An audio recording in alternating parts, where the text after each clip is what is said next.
Nombre chapitre 33. Marche et station des Israélites depuis leur sortie d'Égypte jusqu'à leur arrivée dans les plaines de Moab. Voici les étapes des Israélites qui sortirent du pays d'Égypte par corps d'armée sous la conduite de Moïse et d'Aaron. Moïse écrivit leur marche d'étape en étape d'après l'ordre de l'Éternel. Et voici leur étape selon leur marche. Ils partirent de Ramsès le premier mois, le 15e jour du premier mois. Le lendemain de la Pâque, les Israélites sortirent librement à la vue de tous les Égyptiens. Et les Égyptiens ensevelissaient ceux que l'Éternel avait frappés parmi eux, tous les premiers-nés. L'Éternel exerçait aussi des jugements contre leurs dieux.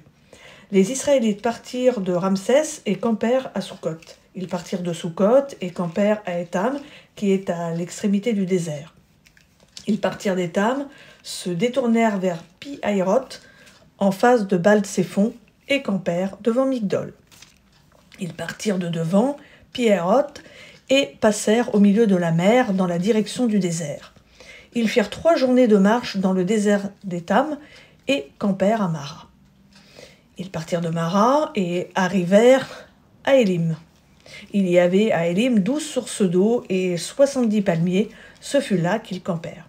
Ils partirent d'Élim et campèrent près de la mer des Joncs. Ils partirent de la mer des Joncs et campèrent dans le désert de Tsin.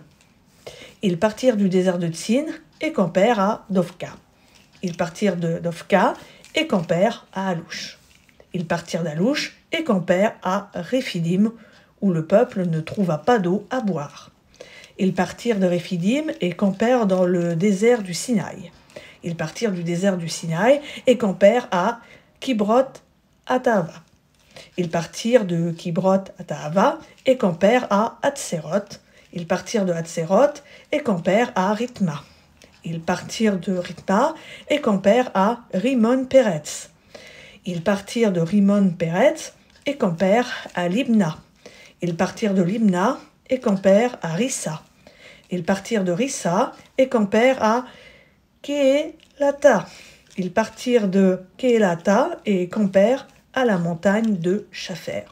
Ils partirent de la montagne de Shapher et campèrent à Harada.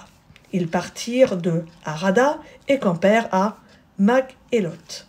Ils partirent de Mag-Élot et campèrent à Tahab. Ils partirent de Tahab et campèrent à Tara. Ils partirent de Tara et campèrent à Mitka. Ils partirent de Mitka et campèrent à Hashmona. Ils partirent de Hashmona et campèrent à Moséroth. Ils partirent de Moséroth et campèrent à Béné Yaakan. Ils partirent de Béné Yaakan et campèrent à Or-Gidgad. Ils partirent de Or-Gidgad et campèrent à Yotbata. Ils partirent de Yotbata et campèrent à Abrona. Ils partirent d'Abrona et campèrent à Etzion-Géber. Ils partirent d'Etzion-Géber et campèrent dans le désert de Tsin, c'est Kadesh. Ils partirent de Kadesh et campèrent à la montagne de Hor, à l'extrémité du pays d'Édom. Le sacrificateur Aaron monta sur la montagne de Hor, suivant l'ordre de l'Éternel. Il y mourut la 40e année après la sortie des Israélites du pays d'Égypte, le 5e mois, le premier du mois. Aaron était âgé de 123 ans lorsqu'il mourut sur la montagne de Hor. Le roi cananéen d'Arad, qui habitait le Négueb, dans le pays de Canaan, apprit l'arrivée des Israélites. Ils partirent de la montagne de Hor et campèrent à Tsalmona. Ils partirent de Tsalmona et campèrent à Punon. Ils partirent de Punon et campèrent à Oboth. Ils partirent d'Oboth et campèrent à Iyé-Abarim, sur la frontière de Moab. Ils partirent d'Iyé-Abarim et campèrent à Dibon-Gad. Ils partirent de Dibon-Gad et campèrent à Almon Dibla-Taïm. Ils partirent d'Almon Dibla-Taïm et campèrent dans les montagnes d'Abarim devant Nebo. Ils partirent des montagnes d'Abarim et campèrent dans les plaines de Moab, près du Jourdain vis-à-vis de Jéricho. Ils campèrent près du Jourdain depuis Beth Ayeshimoth jusqu'à Abel Shittim, dans les plaines de Moab. L'Éternel parla à Moïse dans les plaines de Moab, près du Jourdain vis-à-vis de Jéricho.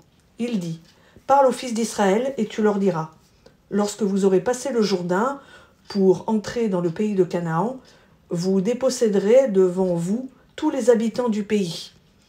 Vous ferez disparaître toutes leurs idoles de pierre.